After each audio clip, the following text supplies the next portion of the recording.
we literally, I feel like we had to burn our past relationship to the ground in order for us to move forward.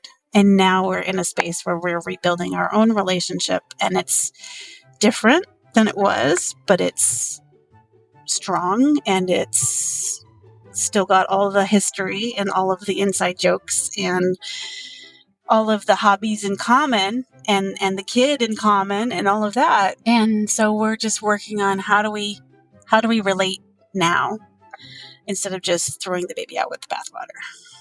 Welcome to Normalizing Non-Monogamy, the podcast where we interview incredible people from all over the world to hear their personal journeys of self-discovery through the lenses of love, sex, and relationships. Our mission is to show people that they're not alone and to inspire them to embrace their true selves so that together we can open minds and live authentically without shame.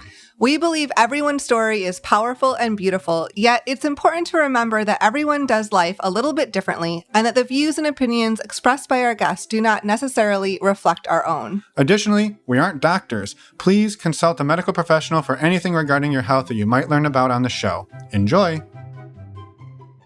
Welcome to episode 405. We're Finn and Emma, and today we get to talk with another community member and friend, Courtney, as she shares her relationship journey with us. She's been married to her current husband for about 16 years. They first opened in 2010, then closed again for about a decade, and then reopened in 2022.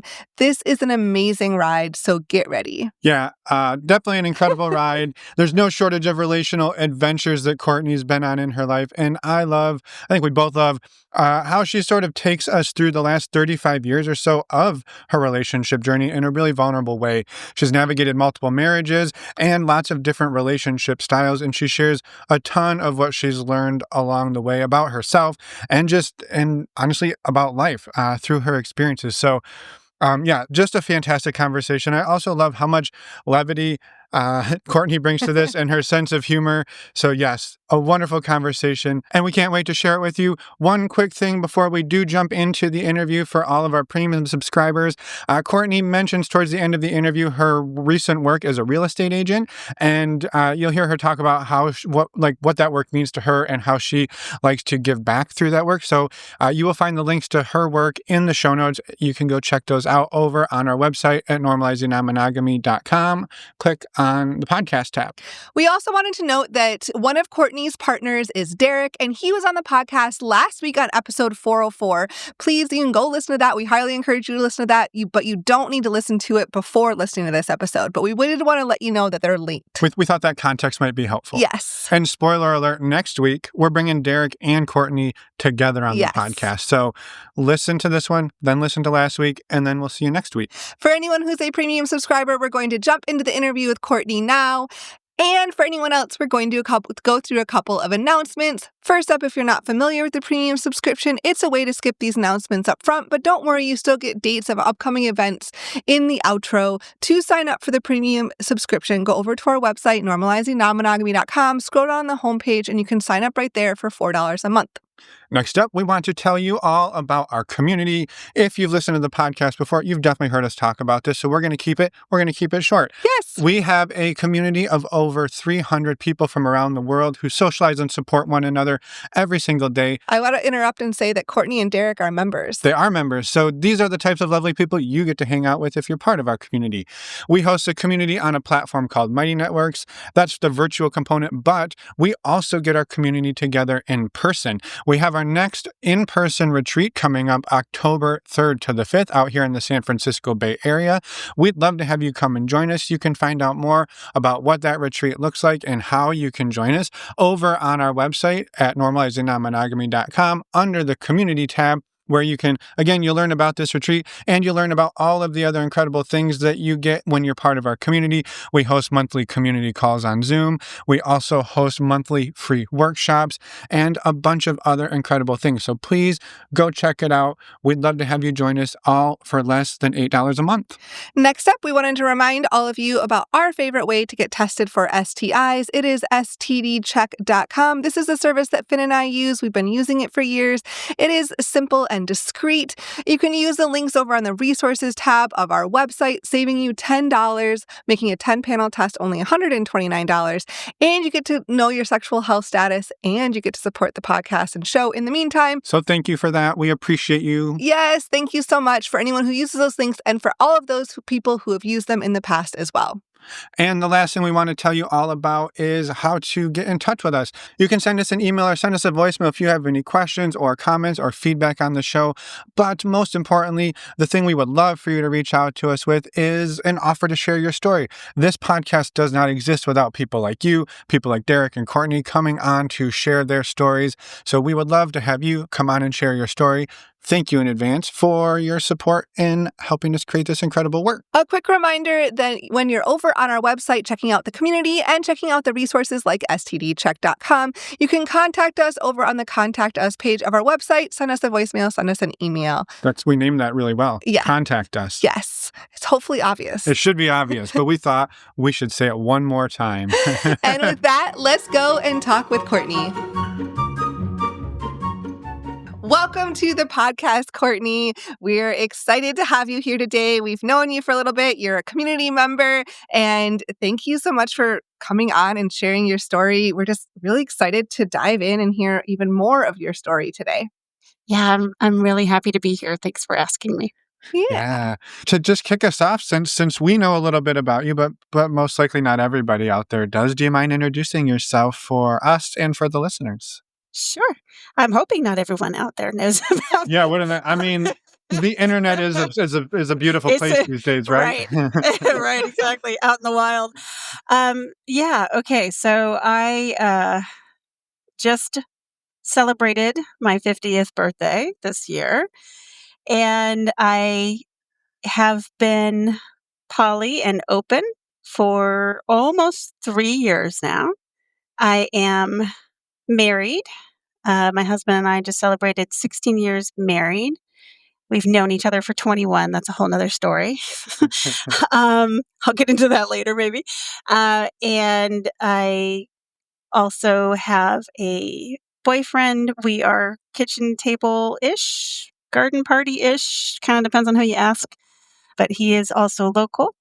The rest of my constellation is more like comets. I have a very wonderful, supportive, loving relationship with my girlfriend who does not live anywhere nearby at the moment. She's she's in Maryland. And there's also somebody else who is down in Florida that I haven't seen since I moved out of Florida, but we still talk. I love it. We're going to dive into all of that. Yeah, we're gonna get into the web of it all. But thank you for sharing sort of what it looks like today. And maybe, I mean, you said there's some different stories there about your marriage and meeting your husband, and maybe take us back in time, like how you two met and when did non-monogamy come into your life particularly? Okay. Well, if we're talking about when non-monogamy came into my life, that was a long time ago. It was way before my husband. Let's start there then. Let's start there. We'll catch up. Well, so I believe I probably came out of the womb boy crazy. In fact, I remember my first I had 2 simultaneous first crushes. And I'm going to date myself here. I already said I was 50, so y'all know anyway. But my 2 simultaneous first crushes were Rocky and Superman. So I had posters of both of them in my 4-year-old bedroom. That might have been a clue. And I also, I think, received my first marriage proposal when I was 5. So, you know, how that goes. Was it Rocky? No, unfortunately, it was not. He was still hung up on Adrian. It was a bummer. It didn't work out with Rocky, but you know, I can still watch the replays. But no, I as a teenager, I struggled a lot with easily falling in love, and I questioned why that was. I just, again, the term that I used in my own head was boy crazy. As it turns out, I also was attracted to girls, maybe not equally. Like, I could call myself 75%, like more men to women, and it literally looks like that in my constellation at the moment. But I didn't know how to even begin to explore that when I was younger because I grew up, came of age in the late 80s, early 90s. And it was still very binary. You were either gay or you weren't. And there was nothing in between really, not at least in my world. But anyway, so I struggled a lot with what I had defined at that point in my life as fidelity in a 13-year-old, 14-year-old, 15-year-old's head, what that looks like or should look like. And as I got a little bit older, when I was a senior in high school, I had a boyfriend who eventually ended up being my first husband. We got married in Las Vegas, not by Elvis, so don't ask if it was Elvis, because it wasn't. It was at the Little Chapel of the Flowers. I was 20 years old. But my first, this was such an odd thing to me at the time. It was definitely what the hell? But his parents were very sex positive. They left out a Costco box of condoms for their teenage kids in the shared bathroom space. So it was like, okay, we know you're going to do it. If you're going to do it, you might as well do it safely. Yeah. So that was great. And that was really helpful. But the thing that wasn't the thing that raised an eyebrow as much as his parents had a husband. So that was my first experience. And that was like 1992, right? So non-monogamy or triads or polyamory, none of that was just like, what? They're just weird. That was pretty much my thought process at the time. Did you see this other, their husband? Was it part of? It was 100% in the open. They all three had matching wedding rings. He lived in their house. It was, yeah. So it was it was such a shock to my system at the time because I'd never seen anything like that. The closest possible adjacent thing was that I grew up in Southern California and there's a lot of Latter-day Saints and there's always that whole thing of oh yeah, you guys have, 5 wives or whatever. I never actually met anybody that had that, but it was in the I don't know what you would call that in the zeitgeist. Yeah. So, but it was weird. And I saw the interactions between who would eventually be my mother-in-law and the one husband versus the other husband. I don't know because I never asked because it was terrifying at the time because I was very young and it was terrifying. Mm-hmm. I never asked so is it oh, do you, I don't know what parts are going where, I don't know, whatever. So I was very, shocked and confused by it, but at the same time it was well, that's interesting. So that was my first experience with knowing anybody who had what I would now call an ethically non-monogamous situation. Yeah. At the time, I didn't even realize that could happen. Yeah. And then, and not too much later, actually, my parents divorced. I was raised as an only child, and my parents divorced due to infidelity.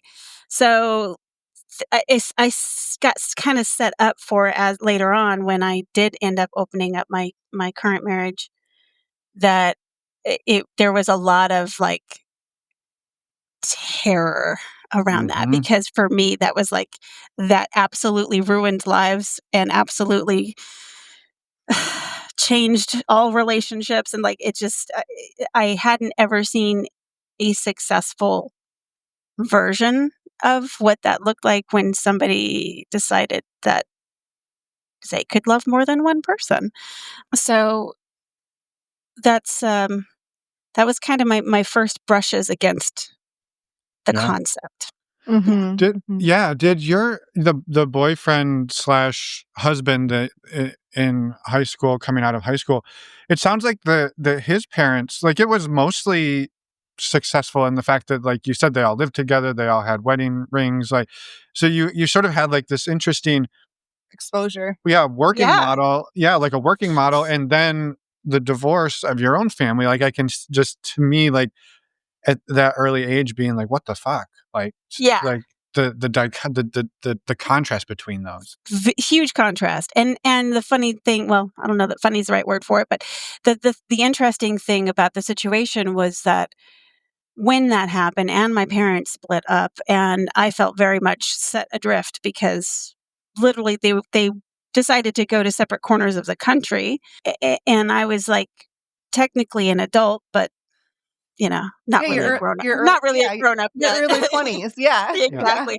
That it was that family that basically helped me feel like I wasn't entirely without a family. Like they kind of took me in and I felt like, well, I at least belong somewhere. And so it was, it's kind of an interesting thing that family that had a really unique family structure that I'd never seen before, it was like ended up being my like safety net family at the time, Yeah. So yeah. That's really beautiful. Like that like sort of stepped in that time. That's, Yeah. And so you got married at 20 and Yes. for the first time, right? How did that go? Happen? Yeah. Well, no, how did that go? How did that relationship go? Okay, so that was so many things came out of that relationship that shaped who I was growing into as an adult, because that particular person was also my first full like lost virginity type of experience. Not my first sexual experience, but what we are all like the big holy grail when you're a teenager. And that person also introduced me to kink and BDSM, and actually took me to my first ever like adult store when I was like 18. And at that point, again, early 90s, this was the kind of place where it's like they've changed so much. I think a lot of it is because like so many more women are in the industry and it's way more female friendly now, and it doesn't feel like you have to like take a shower when you leave. Yeah.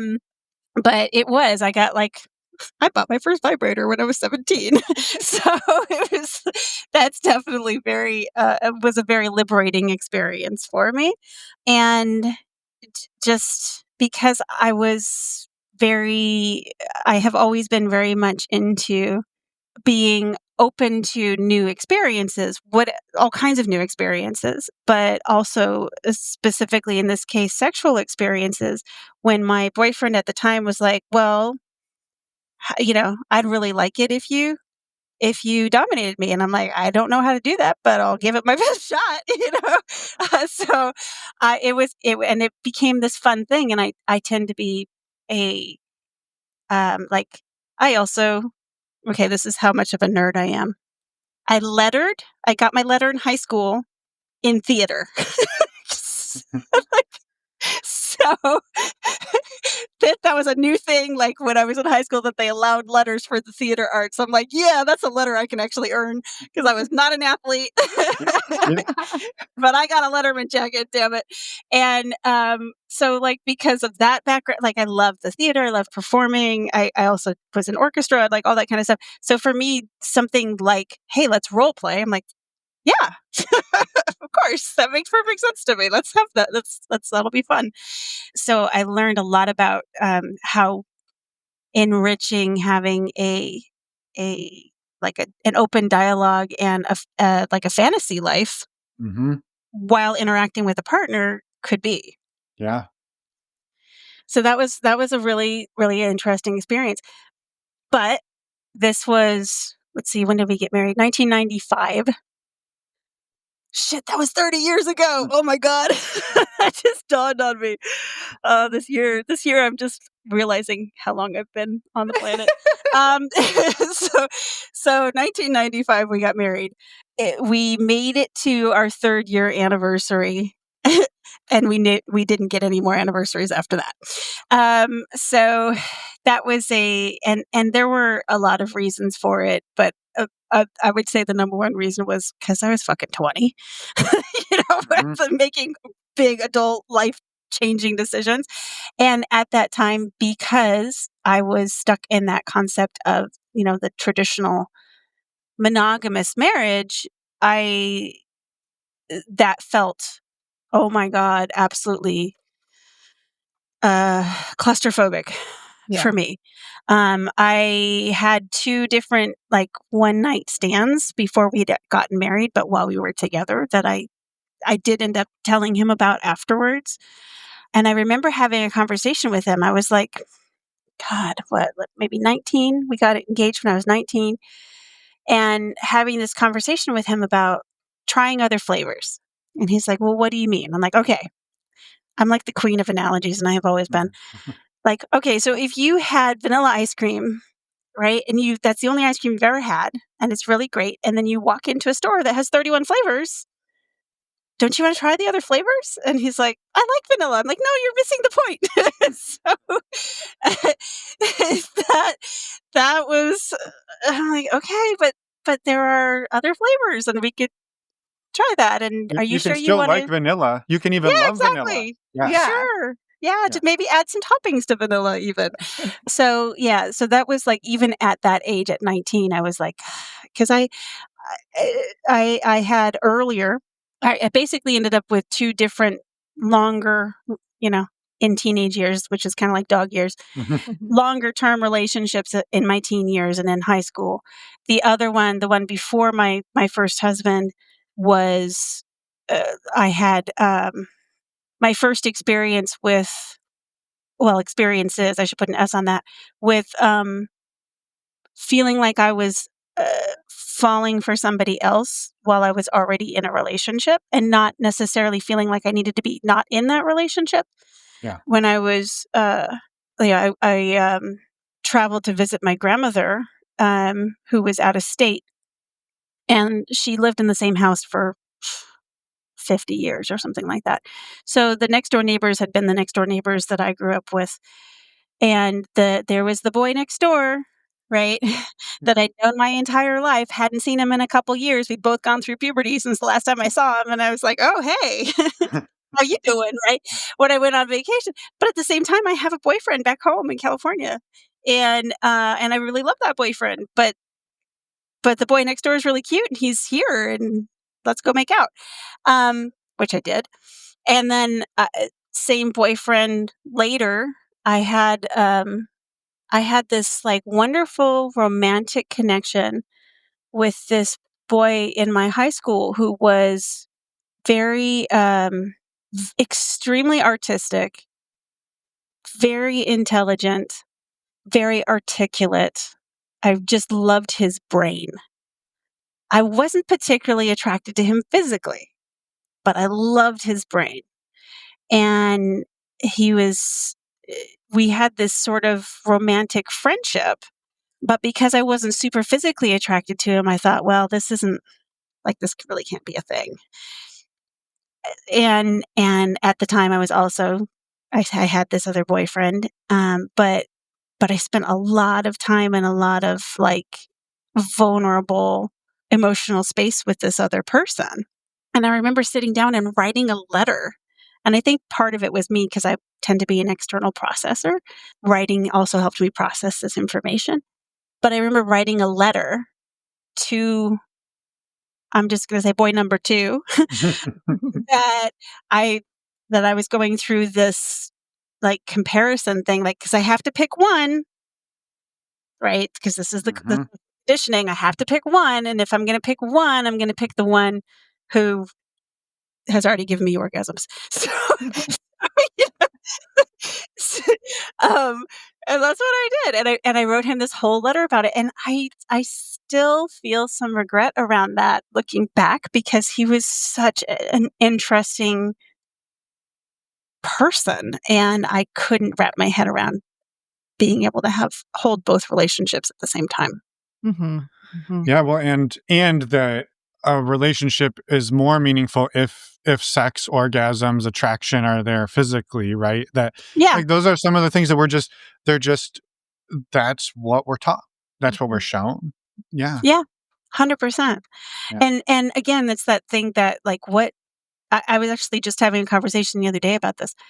about what makes a romantic relationship,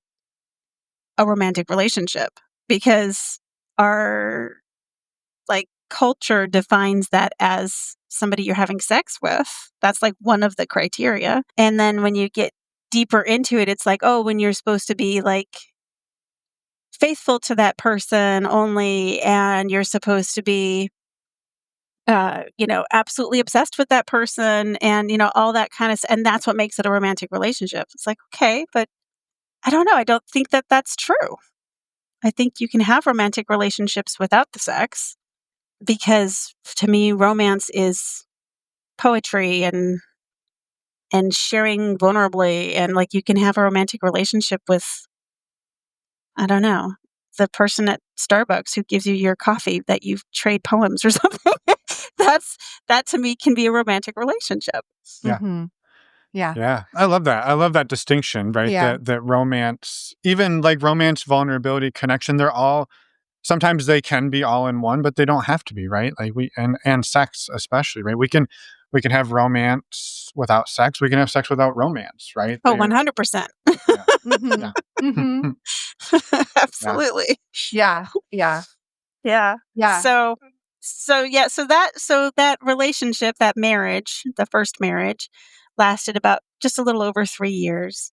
I had a very brief, I want to say maybe 6 months, 7 months period between that divorce or the separation and the like 100% fall right back into it type of rebound relationship, who I also married.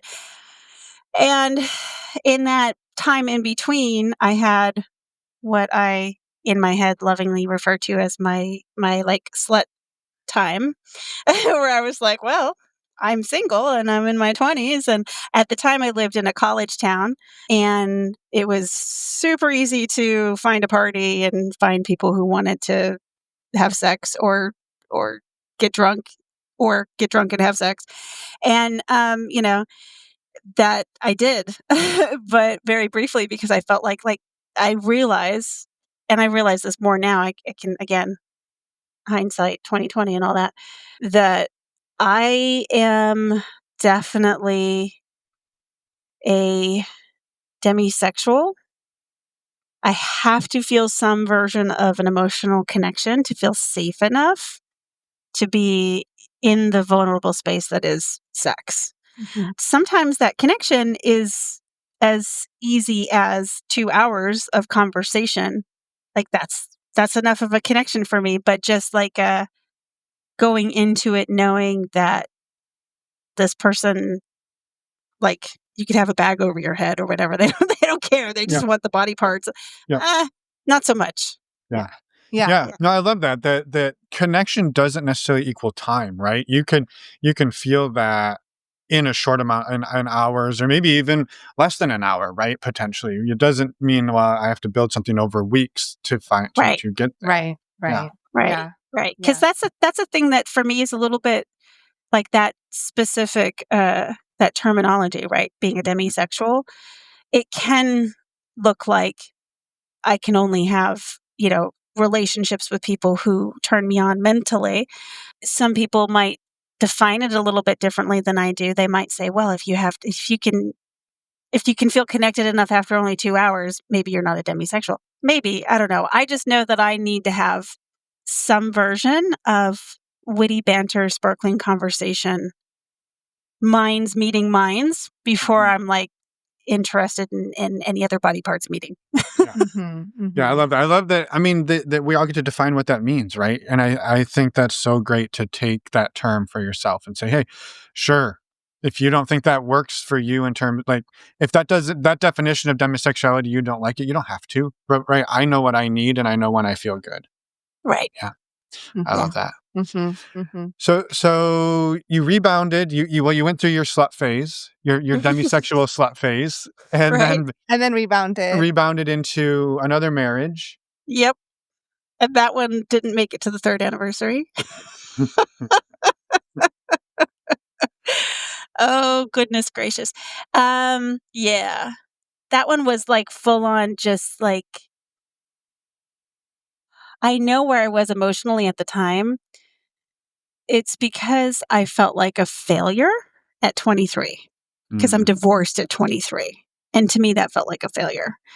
So I was kind of in a desperate grasping place when I met this other person. And the other thing too that came up for me was, it's really interesting the way that first heavy relationship fell, because my first marriage introduced me to a lot of more of like alternative sex type stuff, like BDSM and cross-dressing and like just a lot of things, and gender play and stuff like that. And by the end of our marriage, it was almost asexual. This was again early mid 90s, and the internet was a thing. and my husband found the first versions of, like internet porn or whatever, and preferred that to having interactions with me. And so by the time we ended our relationship, I was feeling sex starved, because I'm like coming into my own, and he was not as interested anymore. So by the time I met my second husband, I was like, I think we went let me think. We basically like went on one date and then moved in together. Like seriously, I wish that was an exaggeration. It's not. It's pretty much the way it happened. And he was, he was very randy, and I'm like, okay, great, let's do this. So- And we're not getting internet in the house, so we're gonna right, right, yeah, exactly.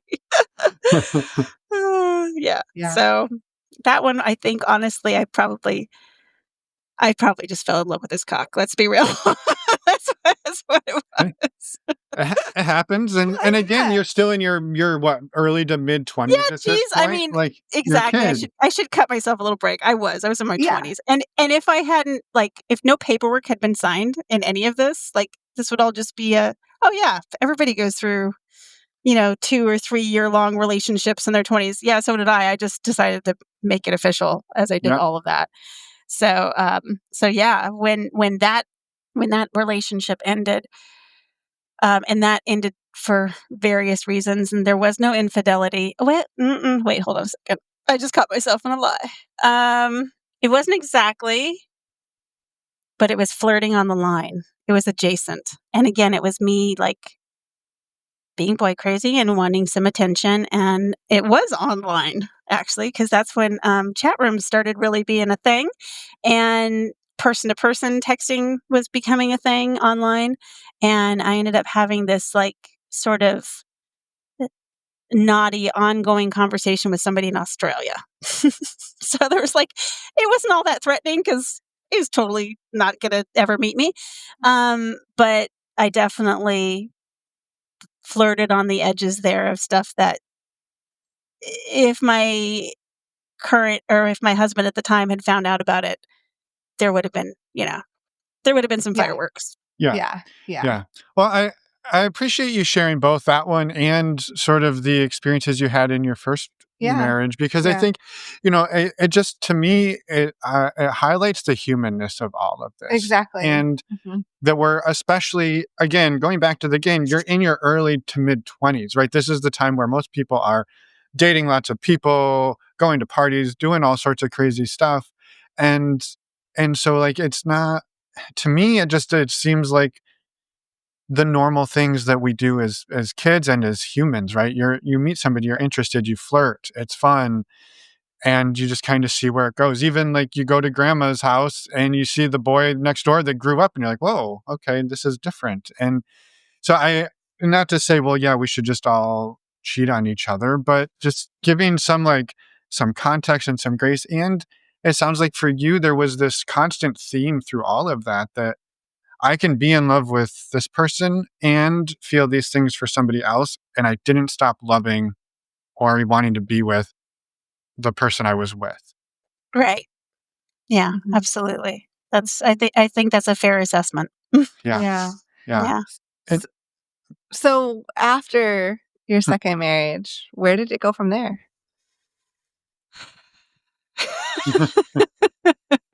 So I moved because I was in California through all of that. I moved from California to Florida. Oh my gosh, I was just about to say right around the turn of the century, which it was. It was The turn of the 2003. millennium. The turn of the millennium. Yeah, exactly. So maybe some people who are listening weren't even born yet. But yeah, it was like very, very early 2003. I moved to Florida. My dad lived there.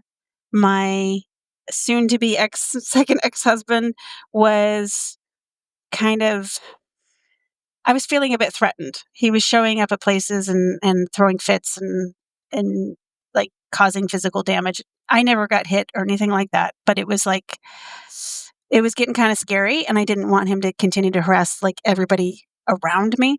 Yeah. And my dad said, well, why don't you come to Florida? And, it's 3,000 miles between you guys. That should do it. I'm like, all right, well, what the hell? I don't have any reason not to. So I moved. I had a really funny experience when I first got to Florida. My dad had been, when he and my mother got divorced, he started going to these dances, singles dances, right? And they were specifically for like divorced and people who were like ready to restart their lives or whatever. And so he recommended that I try something like that. And I was like, yeah, okay. So I heard this radio ad for sophisticated singles, right? This dance for I didn't read the asterisk that was in that advertisement because it was on the radio, but there was an asterisk there. And it is fucking Florida. And sophisticated means over the age of 60 in Florida. So I went to this dance. And you were in your mid-20s. I was 27. And I walked into this dance, and there was not an original hip or knee in the room. And I felt like I should just hang a sign around my neck that says gold digger. And I was like, well, shit. And at the time I didn't have my car. My dad, it really was like being in like junior high or something. My dad drove me to the dance, dropped me off and left. And I didn't have a cell phone or he was just going to come pick me up at whatever time. And so I was like, well, fuck, I'm here. I'll dance. And so I did. I danced and it was pretty cute. I danced with this one old man who, I swear, he was about as tall as he was right at nipple level, and he never looked up. He just had the time of his life dancing with my boobs. And and then there were a few other that I danced with. I didn't want to turn anybody down. I'm like, who am I to be snobby? I'll just dance with everybody. So plus, you got to get a ride home on somebody's Amigo. So you're right. You're not just in there for the socialization. You got to get home. right. Yeah, exactly. So you know what you just said that just reminded me of that Seinfeld episode where they have the race on the rascals going down the streets of Manhattan. So I decided to go get a drink. And the bar there was in a separate space from where the dance floor was, because it was basically like an event. It's like a place where they had weddings and stuff like that. So I went to the bar, and the bartender was cute. And the bartender was under 30. And I ended up having a conversation with him. And he asked for my number. We exchanged numbers. And I went home that night, and I was like, you know what? I'm not doing the thing where I chase, because this has been a thing for me pretty much my whole life. I tend to be the pursuer because I am too impatient. It's like my first husband, I was the one who said, I like you. Are we doing this? It was like that kind of, I was never the one to sit and wait to be asked to the prom. I'm like, do you want to go to the prom with me? Okay. Which is probably why I'm in sales now. I don't know. But I said, I'm not going to do this. I'm going to let somebody pursue me for a change. And I threw his phone number in the trash when I got home. Wow. Yeah, that was a big move for me. And then by the end of the next day, he hadn't called yet. And I was like, and I went and I fished his number out of the trash can. So much for that resolve. And I called, and I didn't know this until this particular moment in time. His mother answered the phone. He was living at his mom's house. His mother answered the phone, and she's like, "Oh, you just missed him. He just went out. He thought you gave him a phony number." So here's what happened. There was work being done on the phone lines, and the number that he tried to call when he tried to call me gave him like a beep, beep, beep, like type of thing. And I didn't have a cell phone yet. So it was like a landline they had been working on. We didn't realize that it had been down all day. And he actually had called me.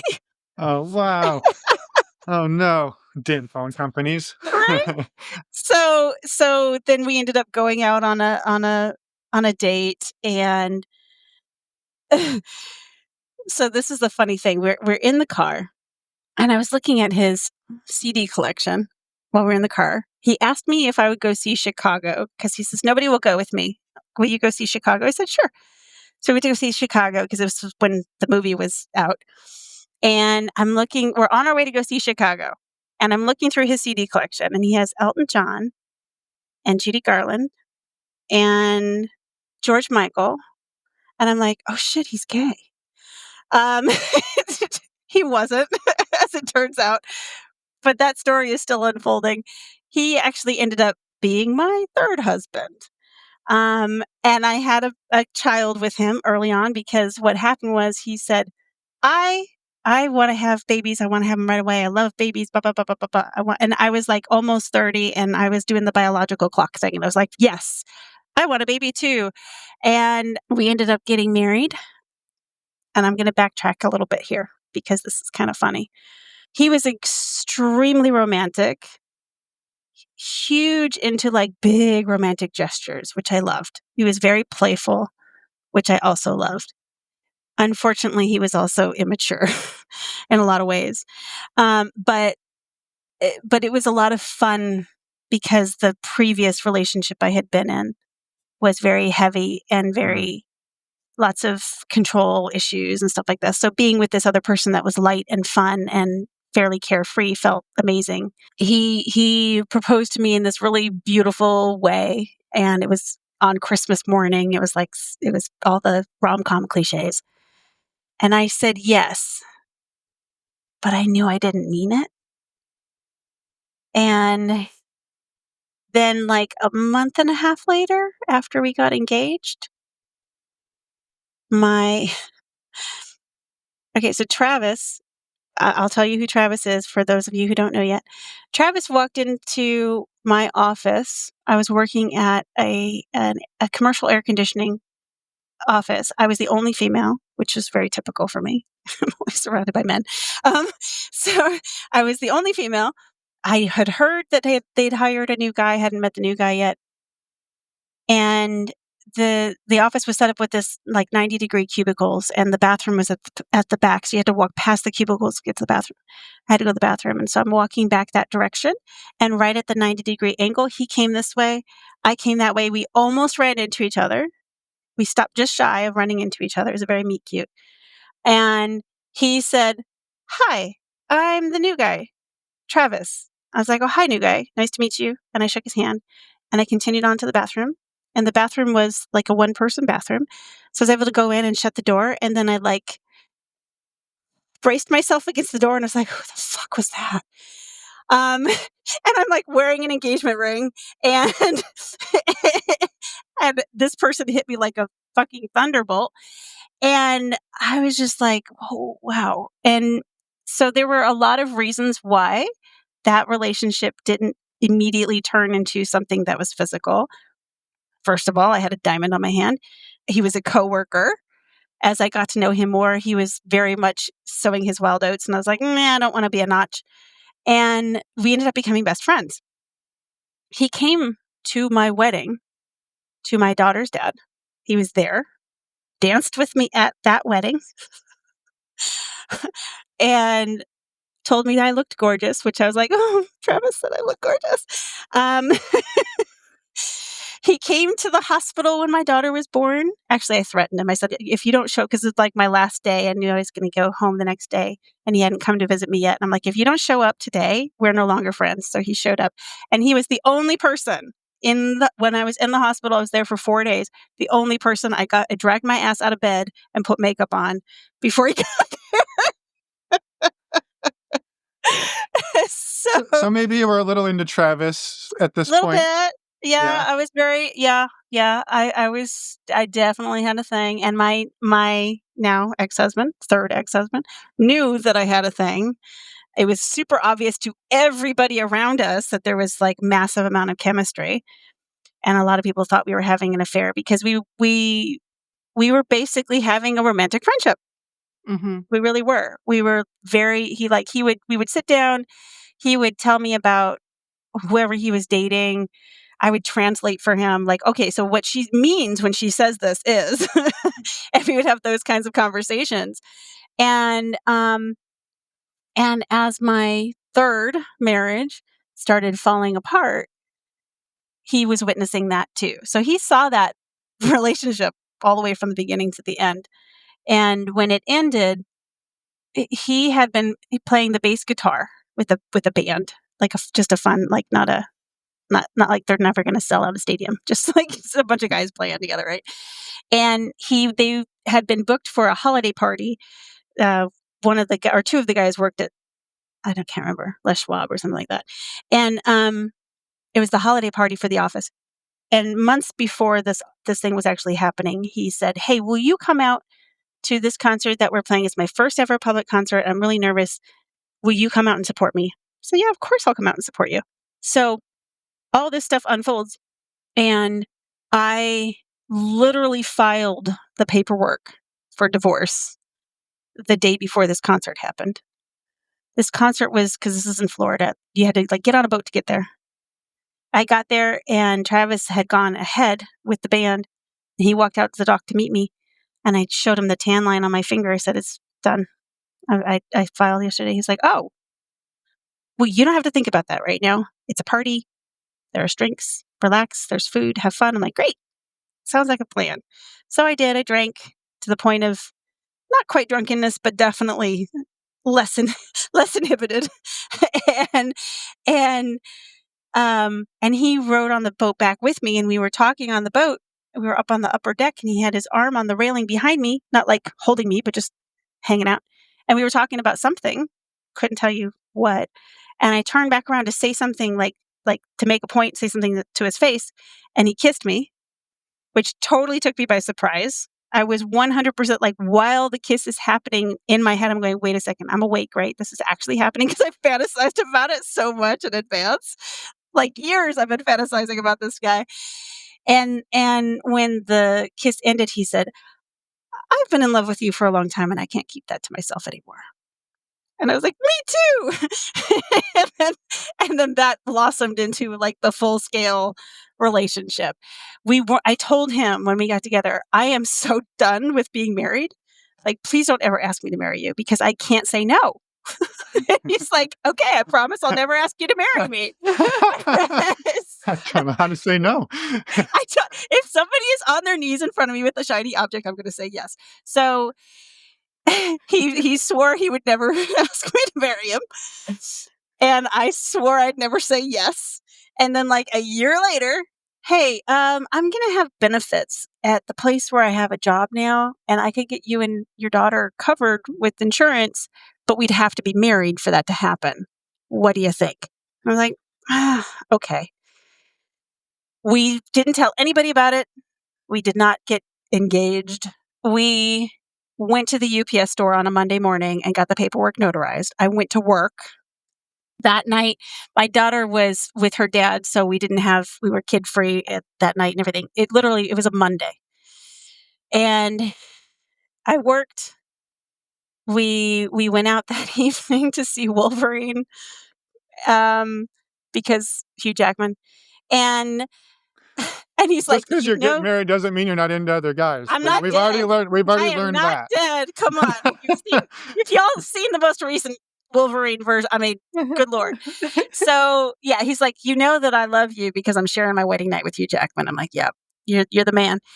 So that was like, and now we've been married 16 years.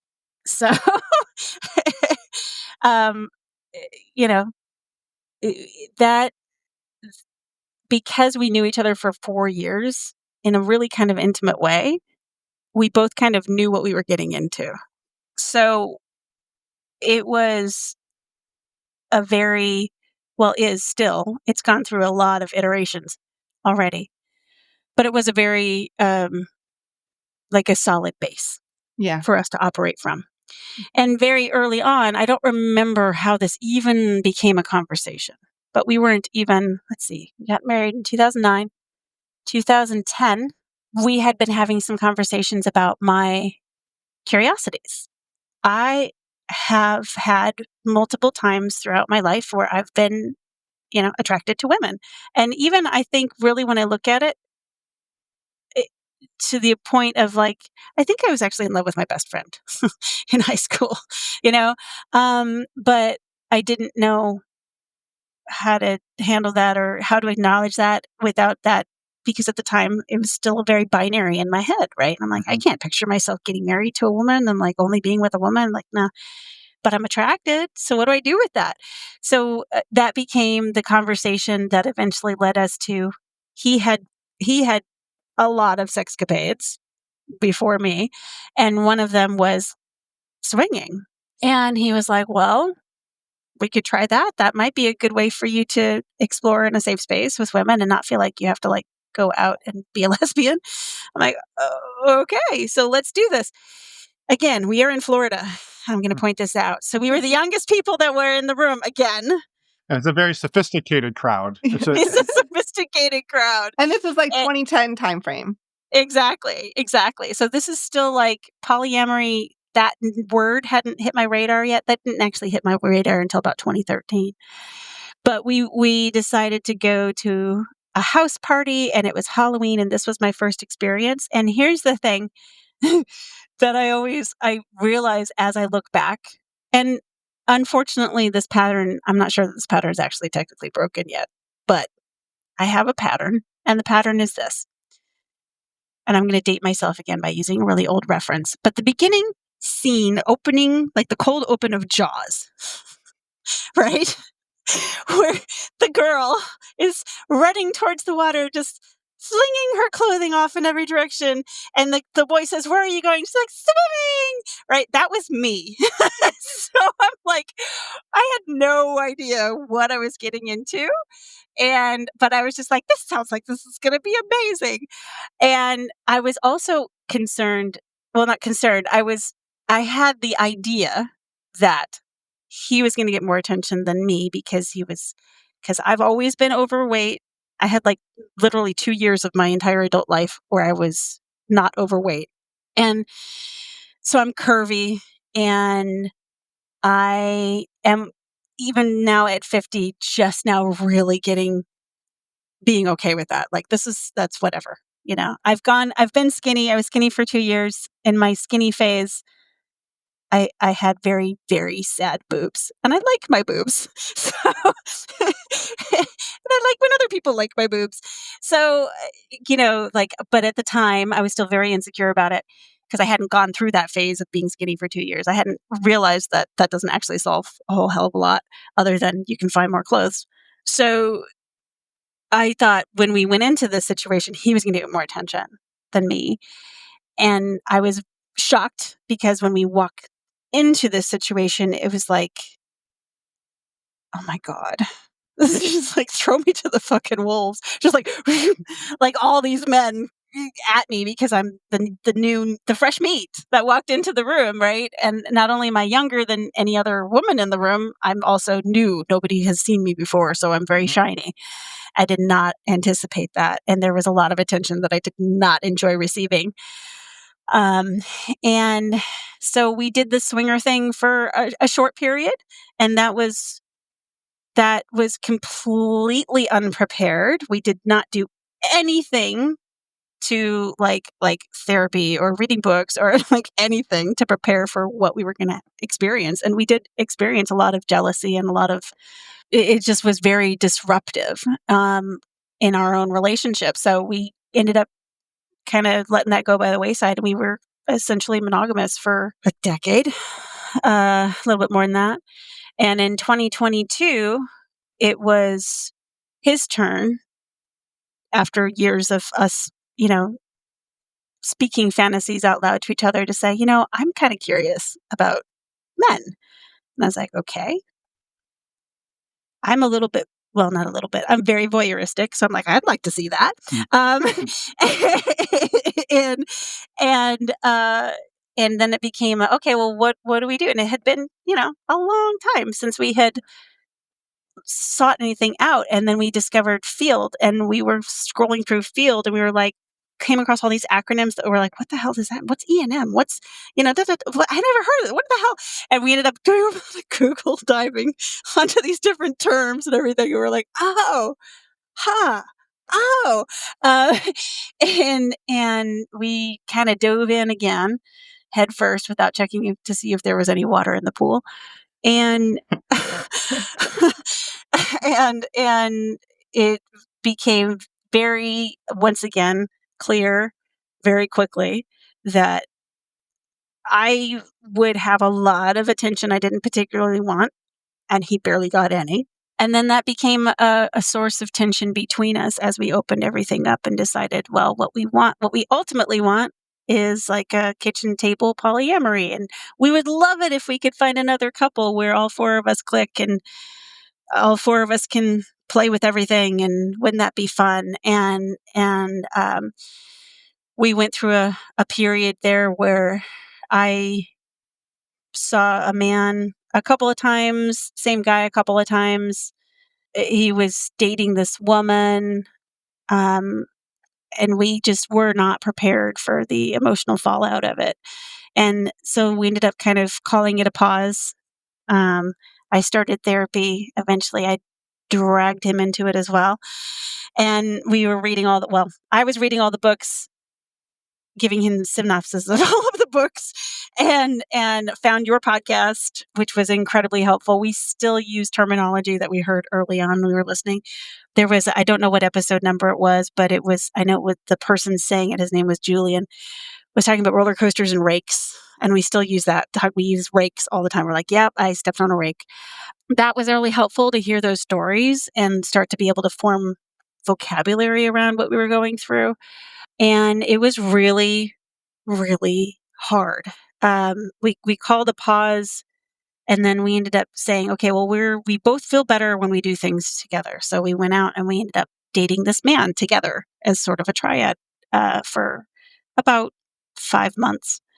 And then that man, we got exposure with him of what it actually could look like in a functioning kitchen table poly situation, because he invited us into his house. His wife had a boyfriend that she's been with for 3 years.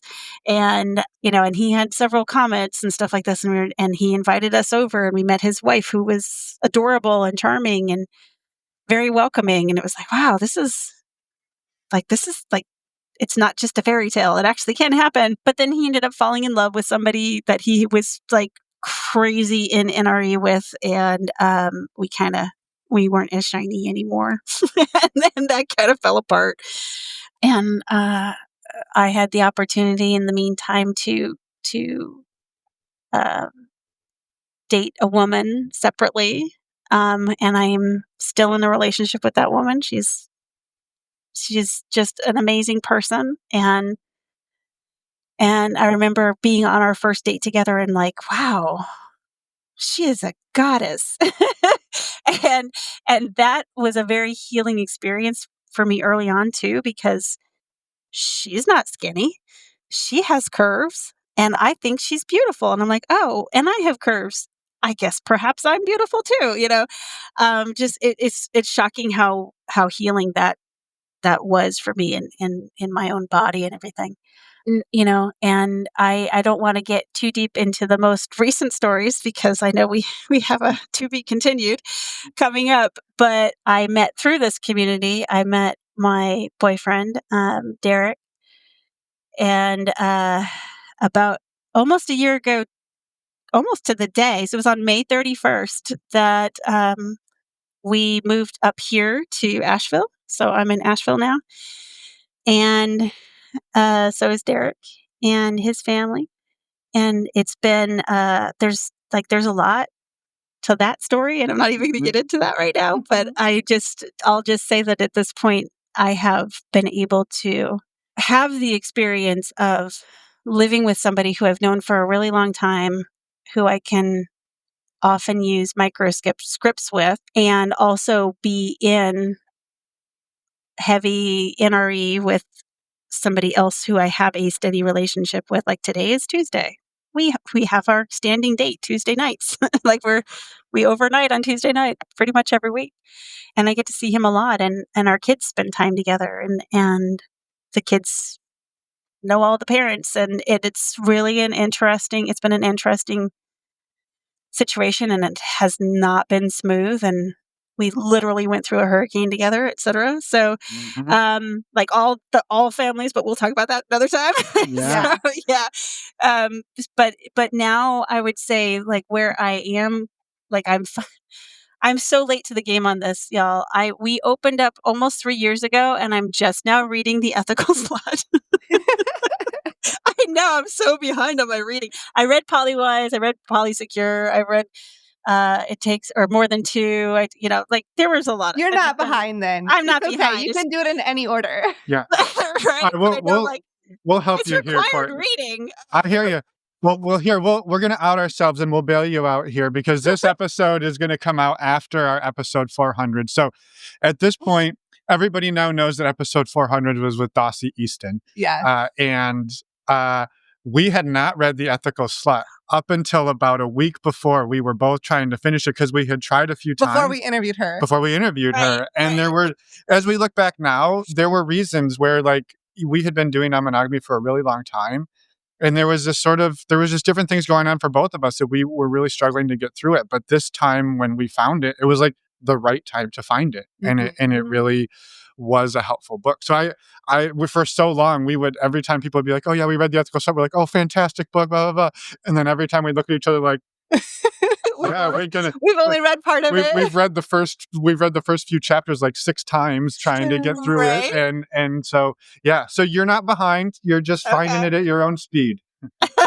Well, thank you for outing yourselves with me. I feel very honored that you would consider me a safe space for that. Yeah. So, but it also is interesting because I am where I am in this journey, reading that book now, and I'm like, oh yeah, that makes total sense. Like, I don't know that I necessarily. It's like not theory now. It's like, oh, that's what I could be doing instead. And and one of the things, although I'm listening to it because that's the easiest way for me to actually ingest information like that. I believe the recording that I'm listening to was recorded, I want to say, in 2012 or something like that. So it's still a little bit behind where we are as a culture. And, one of the things that is called out is like how to be, like, who to be open with and when.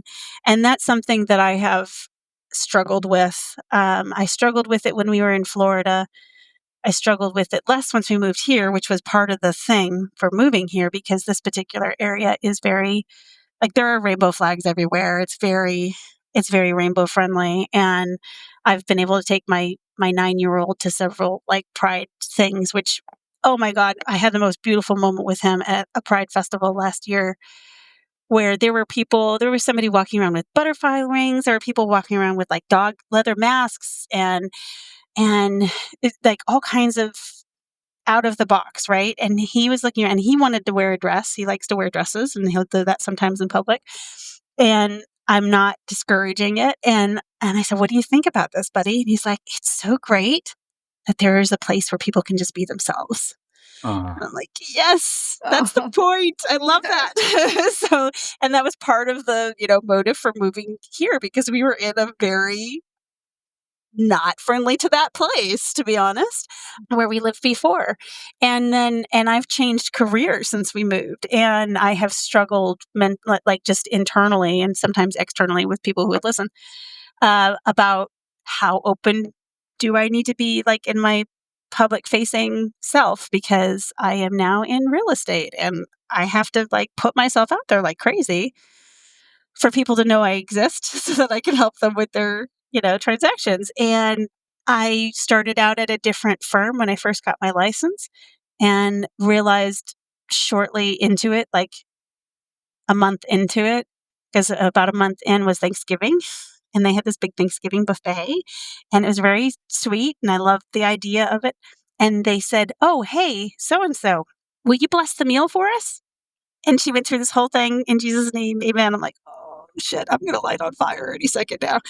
Um, I just, I mean, there's nothing wrong with, and there are some people who are able to, again, hold both spaces. Mhm. I have a whole religious trauma that I won't even get into that makes me feel like I'm gonna, light on fire as soon as somebody starts praising the Lord. Yeah. So I was kind of, I don't know that this is gonna like. I was kind of living a little bit in fear because I am out in public more often with Derek than I am with Travis.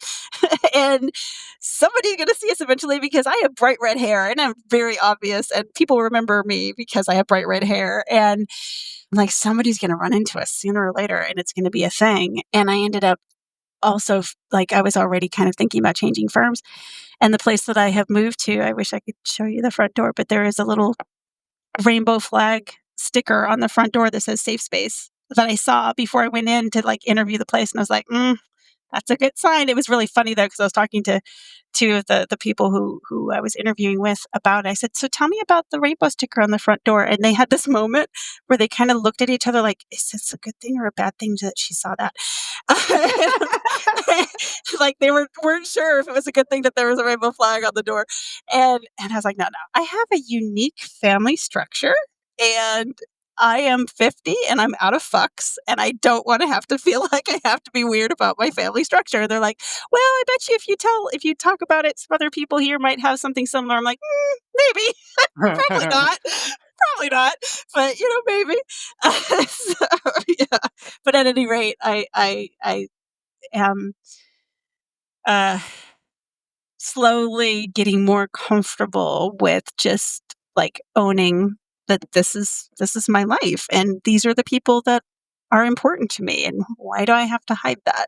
Mhm. So, and there might be somebody out there in the area or who wants to come to the area who's like super appreciative that there's a realtor that gets it. Yeah. Yeah. So I'm just kind of Exactly. like I'm getting over my own shit, as we all are, Yeah. you Yeah. know. Yeah. Wow. I'm like, I don't even know where to start. Like, oh my gosh, Courtney, there's been so much in this conversation. I just want to comment on the last 3.5 years alone feels like it could be its own episode, Oh, for right? sure.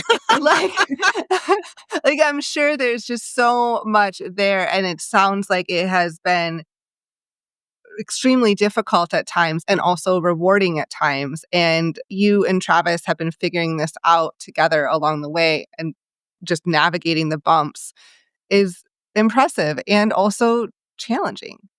Yeah, there have been, I mean, in our relationship and in moving here, there was so much that kind of converged because he was going through multi-layered identity crisis when we moved here. And on top of it, like we were moving to the town where my boyfriend lived, right? And that was scary as fuck. And he was sure I was going to run off with him because we'd never had an experience where we had like steady relationships and saw it successful. So there was just a lot, and we went through a very rough, very very rough patch for a good, let's call it 7 months from the time that we moved here. Like we literally, I feel like we had to burn our past relationship to the ground in order for us to move forward. And now we're in a space where we're rebuilding our own relationship, and it's different than it was, but it's strong, and it's still got all the history and all of the inside jokes and all of the hobbies in common, and the kid in common and all of that. And so we're just working on how do we relate now instead of just throwing the baby out with the bathwater. Mm-hmm. Yeah. Yeah. Wow. Thank you, Courtney, for coming on and sharing not just your non-monogamy story, but your whole relationship journey, because I think it all plays into who you are today and how you relate today. And I just am really grateful. And one of the things that sort of, I don't know, this sort of thought just kept coming back to me, and I'm curious. I don't know if it's even a question or if it's just something to talk about with you. Is just the idea that when you were sort of with your husband before Travis, and you were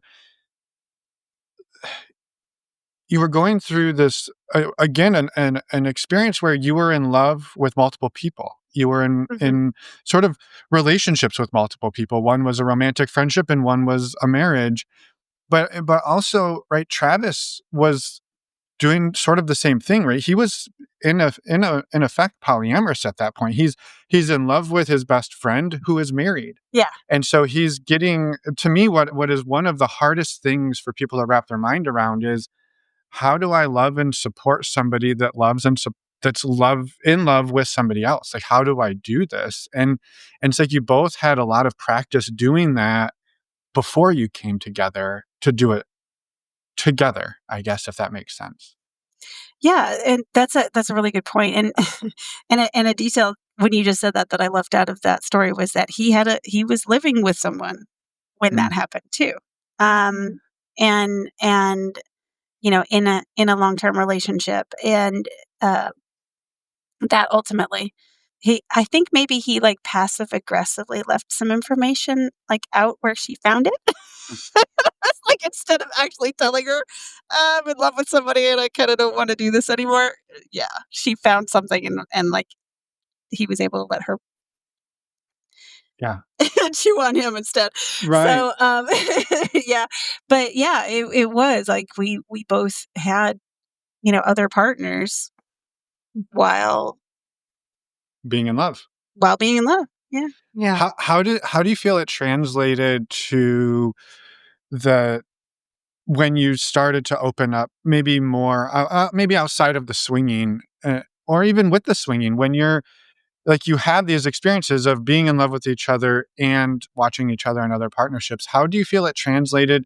Yeah, through swinging, through polyamory. Again, I know it hasn't been a cakewalk, but I'm just curious how that piece was, like watching each other, supporting each other, developing connections. Well, I have it's come in glimmers, right? It's not like all at once. Yeah. So it's come in a glimmer of, oh, I'm watching him have a conversation with somebody else who I already know he's having sex with. And they're not having sex at the moment, but I'm watching them have a conversation, and I can see his face, and I can see the way he's smiling at this person, and like, oh, that's nice.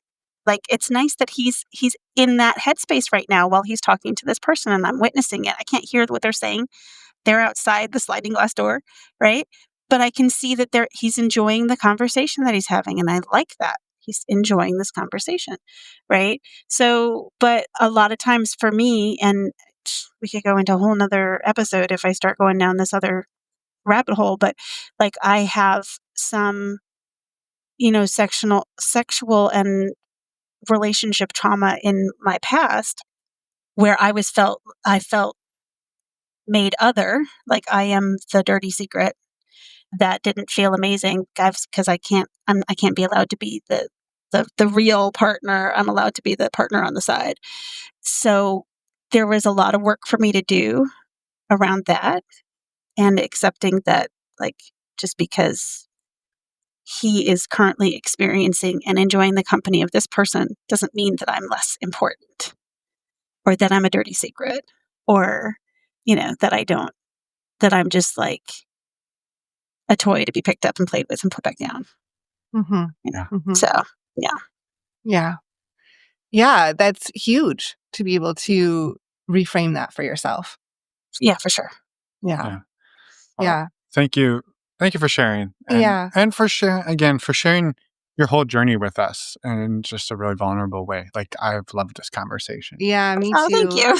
Yeah. Before we wrap up today, Courtney, I wanted to just touch on this part that you added, that like you and Travis went through this really difficult 7 months and are coming back and redefining your relationship now. And I'm curious for you, kind of like what that's different than walking away.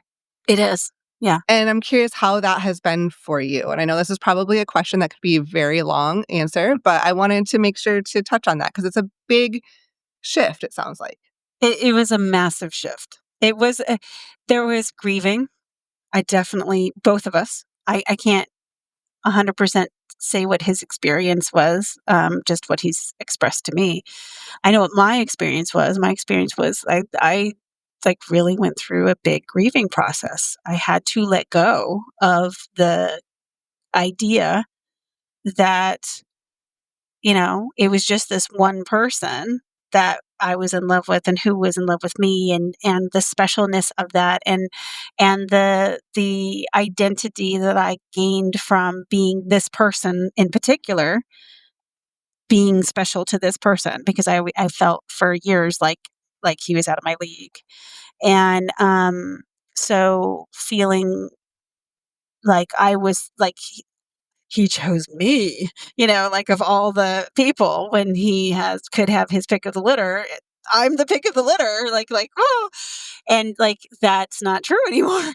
I am still his pick, but there was some time there where it felt like I wasn't, and vice versa.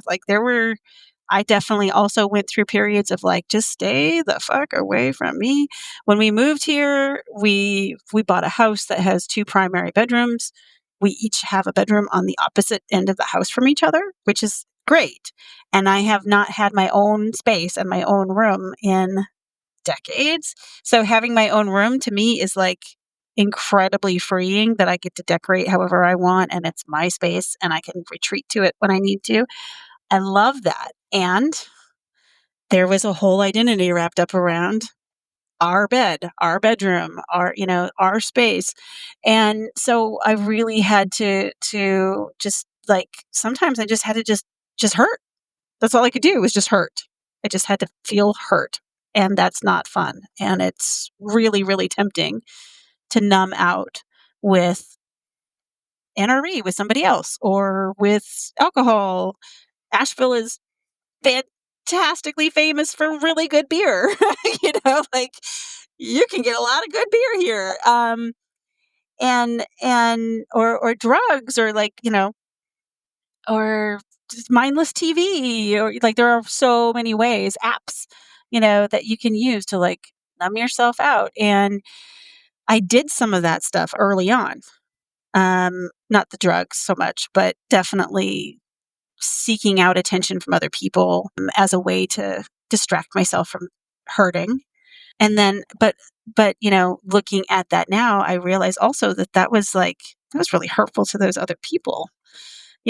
Like I was using other people. That's not great to anybody. And you can make a joke that like, oh, how hard was it to be used? Well, they got something out of it, but still, it was very much. It was not. It's not as conscious as I would like to be. I'd like to be intentional, and moving forward, that is my goal, to be intentional with my relationships. And yes, there are accidents that happen where people cross paths and you realize that there's a spark that you didn't know was there, but that doesn't mean that you have to immediately change everything in order to investigate that spark either. So for me, because I had a little bit of that paradigm right in my head, like you can't go down the road with that spark until you cut off the other one, right? You had to, like my dad calls it monkey bars. Like he says, women treat relationships like monkey bars, right? You don't let go of the one that you got until your hand's on the other one. And it's, I don't want to be the kind of person who is so self-absorbed that I don't see that my actions affect others in a way that's really painful. And there are going to be times where pain happens and there's nothing that I could do differently that would make it not happen. Because we both chose to go down this road. We both chose to open things up, and we both chose to pursue relationships with other people. And it feels like that means that our thing has to come to an end because of the way we were raised. And so then there's grief around that. But I think that being able to do all of this with mindfulness and with therapy and with I still have this journal somewhere that has holes in it because I stabbed my journal with my pen. I was trying to journal because I was so upset, and I was so upset that I couldn't even journal. Like, I couldn't write because my thoughts were racing so bad, and I was in so much pain, and I was so angry that I fucking stabbed my journal multiple times. And I'm like, man, if anybody finds this journal, I'm going to get locked up. But like, at the time, that's what I needed to do to physically get it out of my system, and just like being open to exploring healthier ways to live in the mess. Because it is messy. It's very messy. And there are times when I feel like, okay, I got this. And then it turns out I don't. Or it turns out in the next moment I don't. And then I got it again, and then I don't. And then I'm like, I got this. I'm good. I'm compulsive. Yay. And then the next minute I'm like, oh my God, I'm dying. It's such a roller coaster. And I have never done boring well. I'm not good at being bored. I don't like the same thing all the time. That's why I do what I do for a living, it's never the same from day to day. That's why I have I've always had such a sense of adventure, and there could be I have a podcast that's still up that I'm not creating at the moment, but there's all kinds of stuff in there about other adventures that I've done, like out in the wilderness. I am an adventurer, and that never means safety. Like, there are levels. You can have some layers of safety, but in order for you to have an adventure, you have to have adversity.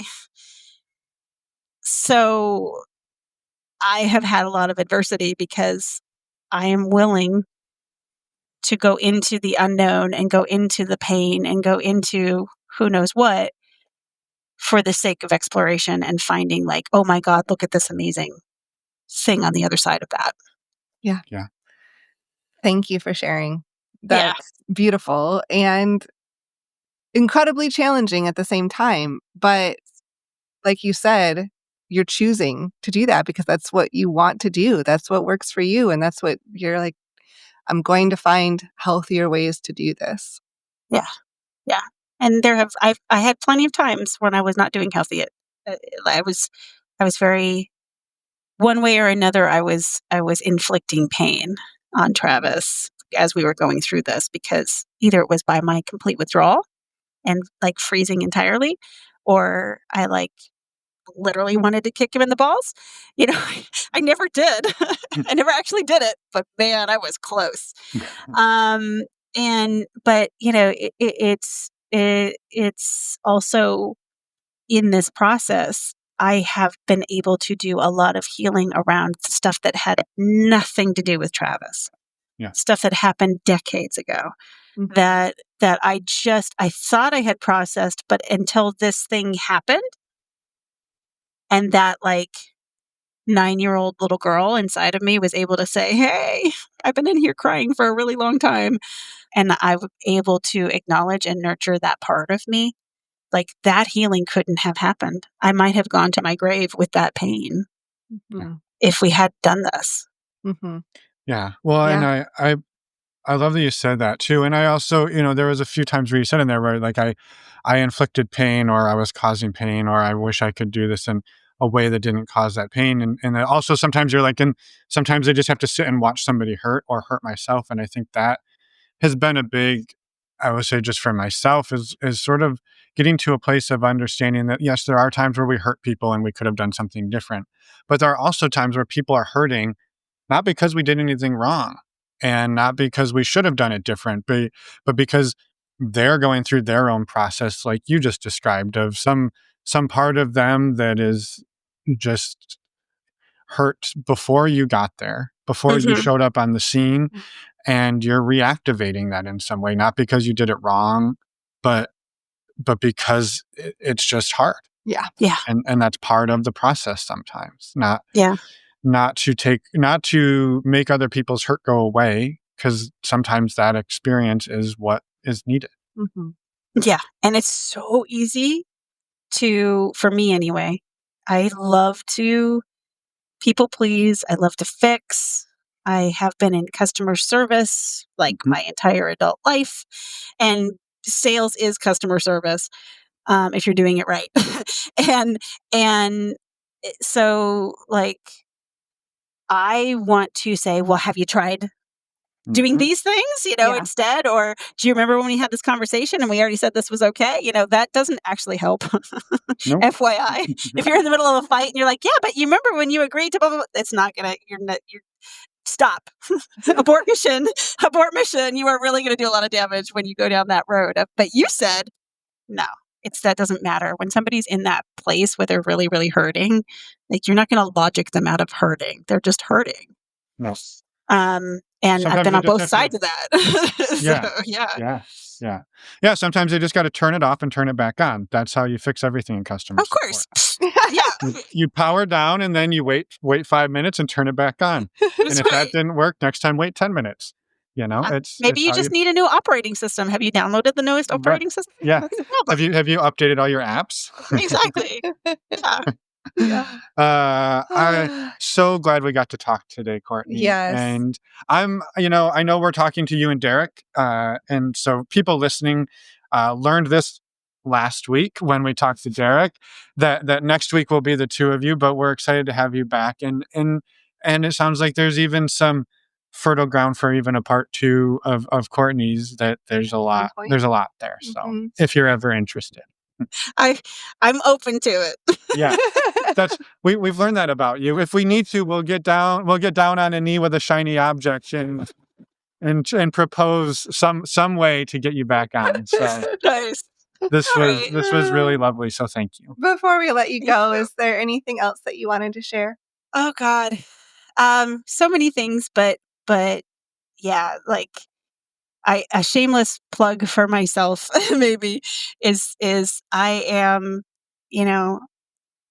one of my goals as I have changed careers and gotten into real estate is that I want to help the people who need the help.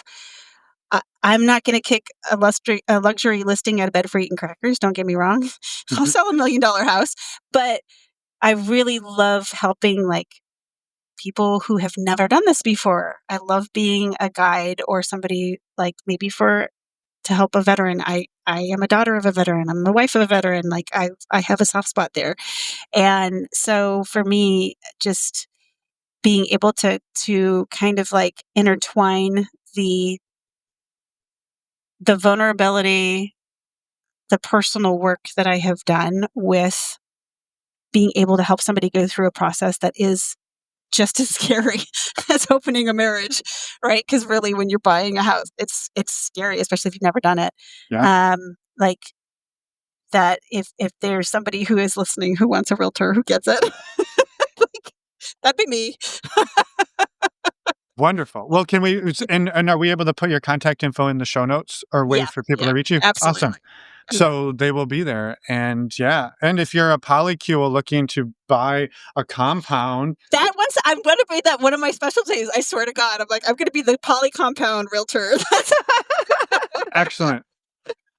Well, everybody listening, you know where to find it. Yeah.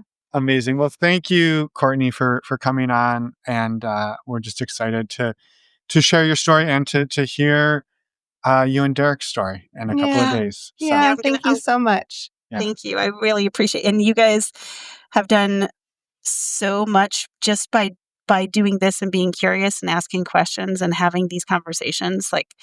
That is one of the reasons why I wanted to do this, was to pay it forward, because I have gotten so much support from just listening to the stories of other people. So, I'm really grateful that you guys do this. Thank you. Thank you. And thank you for being a part of it. Yes. And also for being a part of our community. So Yeah. thank you. All right. Well, you enjoy your rainy afternoon in Asheville, and we will talk soon. All right.